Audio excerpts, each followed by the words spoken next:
Productivity Improvers, we're a small Tassie business that goes into small to medium enterprise and helps them get efficient and improve their business. And we work in from a one-man show to large organisations and in all kinds of industries. We go in and we consult and to help them find what's wrong and what can be fixed, but we also develop their people along the way. So we train Cert 3, Cert 4 and Diploma in competitive systems and practices, which is really lean thinking in practice. So when you learnt to see waste, and we Yep. talk about the 9 wastes, what wastes did you discover? Well, out of the 9 wastes, for this in particular, we pretty much covered them all. Recent month we've had from January through to February, we've reduced 90 tonnes, so we reduced by over 500 tonne a month. It's taken a while to get to that point, so but that's just by working with with our supplier and our own internal people with what we should be sending in the mill, what is the absolute worst that we can kick out and what can we take in and still get something out of. So Usually we can reduce the time it takes to do something by about half. So what wastes were you attempting to eliminate? Basically time was the big factor. Just the workshop in general, inventory, there was a lot of time wasted.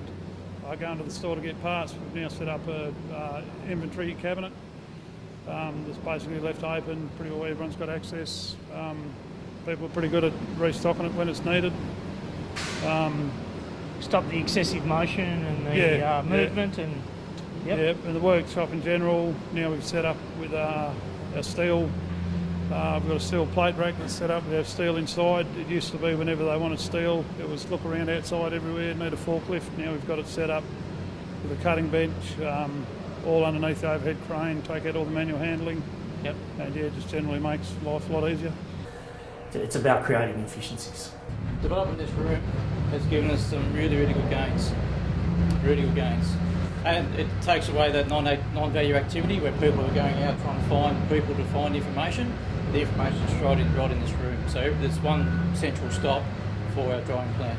There's nothing like saving a job or improving something for a business that they've always done it this way and all of a sudden there's a new way of doing it. It's always good. Brett, so what is your problem? I was a bit of a hoarder, so I went through and decided that it was time for a clean out. We had stuff here from many sites that was sort of just being stored everywhere in this room. This particular room, probably 3 months ago, you wouldn't have been able to walk in here. Some of the smaller businesses, we have a couple of days in there in total. That's about it. And the rest is done through the Cert 3, Cert 4 program. So they actually come along to class and they learn for themselves. We really get them started on their journey and get a good understanding of it and start to affect their culture. My project is to improve the first hour production of each shift. Yep. And we've implemented a few changes. So we've got a new planer infeed fence in, which has stopped the amount of jam ups on the infeed, which has probably reduced that by an average of, 20 minutes on average of a day. Yep. Over the 2 shifts. And we've also introduced a full-time night shift backhand crew for at the end of the shift for an hour to make sure that the back end's prepared for the next shift.